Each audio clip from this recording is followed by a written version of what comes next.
নমস্কার বন্ধুরা, স্বাগতার দুনিয়াতে সবাইকে ওয়েলকাম জানাই। আজ বানাবো পটল, আলু, রুই মাছ দিয়ে জিরে বাটা দিয়ে পাতলা মাছের ঝোল, যেটা গরমে বাচ্চা থেকে বড় সবার ভালো লাগবে।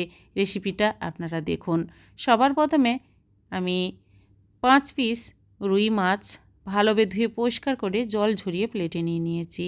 আর আপনারা চেষ্টা করবেন জ্যান্ত রুই মাছ আনা। জ্যান্ত রুই মাছ দিয়ে পাতলা জিরে বাটা দিয়ে ঝোলের স্বাদটা কিন্তু ব্যাপক আসে। এবার রুই মাছে দিয়ে দিলাম পরিমাণ মতো লবণ আর হলুদ। লবণ হলুদ মাছে ভালোভাবে মাখিয়ে নেব। মাছে লবণ হলুদ মাখিয়ে মিনিট 20 আমি রেখে দেব, তাহলে মাছের মধ্যে লবণটা ভালোভাবে লেগে যাবে।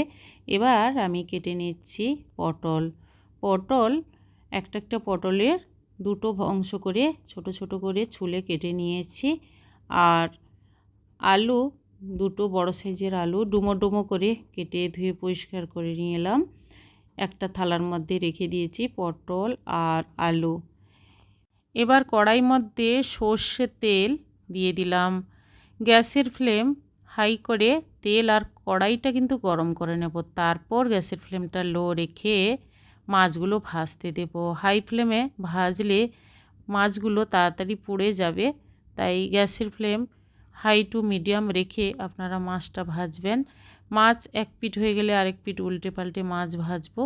আর যেহেতু মাছের ঝোল বানাবো, তাই মাছ কিন্তু বেশি কড়া করে ভাজবেন না, তাহলে মাছের ঝোলের স্বাদটা কিন্তু ভালো আসে না। মাছগুলো ভাজা হয়ে গেছে, প্লেটের মধ্যে সবগুলো মাছ তুলে নিলাম। এবার ওই কড়াইতে আমি আলু আর পটল ভেজে নেব। গ্যাসের ফ্লেমটা মিডিয়াম রেখে লবণ আর হলুদ সামান্য দেব, তাহলে পটলের মধ্যে লবণ হলুদটাও ভালোভাবে লেগে যাবে আর ভাজাটাও হয়ে যাবে। কিছুক্ষণ টাইম দিয়ে ভেজে তুলে নিলাম পটল আর আলু। ওই কড়াইতে সর্ষের তেল, 5 ফোড়ন আর তেজপাতা দিয়ে দিলাম কোচানো পেঁয়াজ। পেঁয়াজটা কিছুক্ষণ লাল করে ভেজে নেওয়ার পর দিয়ে দেব আদা বাটা 1 টেবিল স্পুন আর কাঁচা লঙ্কা আমি শিলনোড়াতে বেটে দিয়ে দিলাম। আপনারা এখানে কাঁচা লঙ্কা চেরা দিতে পারেন কিংবা গুঁড়ো লঙ্কা যদি খেতে চান দেবেন।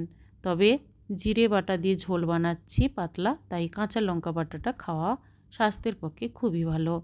এবার দিয়ে দিলাম একটা মাঝারি সাইজের টমেটো আর দিয়ে দেব হলুদ গুঁড়ো। অল্প জল দেব, টমেটোটাও নরম হয়ে যাবে আর কিছুক্ষণ মশলাটা কষলে স্বাদ ভালো আসবে। তারপর দিয়ে দিতে হবে ভেজে রাখা আলু আর পটল। পরিমাণ মতো লবণ দিয়ে দেব। তারপর কিছুক্ষণ নাড়াচাড়া করে দেব জল। আর যেহেতু জিরে বাটা দিয়ে পাতলা ঝোল বানাচ্ছি, জলের পরিমাণটা আপনারা পরিমাণ মতো দেবেন, যেহেতু ঝোল রেসিপি আর গরম ভাতে খেতে ভালো লাগবে। আমি জল 3 বাটি বড় বাটি দিয়েছি। এবার নাড়াচাড়া করে ঢাকা দিয়ে মিনিট 10 গ্যাসের ফ্লেম মিডিয়াম রেখে ফুটতে দেব। এবার এদিকে আমি শিলনোড়াতে জিরে বাটা করে নিচ্ছি। আর জিরে ঝোলে শিলনোড়াতে যদি আপনারা জিরে বাটা করেন তাহলে ভালো হয় স্বাদ। আপনারা জিরে গুঁড়ো দিয়েও জিরে ঝোল বানাতে পারেন, তবে আমি যখনই জিরে ঝোল রান্না করি জিরে বাটা দিয়ে। মাছগুলো কিন্তু এবার ঝোলের মধ্যে দিয়ে দেব, তাহলে মাছে লবণ আর মশলাটাও ভালোভাবে লাগবে, খেতে ভালো লাগবে। এরপর মিনিট 2 ফোটাবো। মাছ দিয়ে ফোটানোর পর মিনিট 2 তারপর দিয়ে দেব জিরে বাটা। শিলনোড়াতে আমি বেটে রেখেছি ওই জিরে বাটাটা এবার মাছের ঝোলে দিয়ে দেব। দেওয়ার পর নাড়াচাড়া করে 1 মিনিট ফোটাবো। তারপর সবার লাস্টে দিয়ে দেব কিছু ধনে পাতা। এইভাবে জিরে বাটার ঝোল বাড়িতে বানান বন্ধুরা, ব্যাপক লাগবে খেতে। একবার এইভাবে বানিয়ে দেখুন, বারবার কিন্তু এই জিরে বাটা দিয়ে ঝোল গরমে খেতে ইচ্ছে করবে। আজকের এই জিরে বাটা দিয়ে মাছের ঝোলের রেসিপি আপনাদের কেমন লেগেছে কমেন্ট করে কিন্তু অবশ্যই জানাবেন।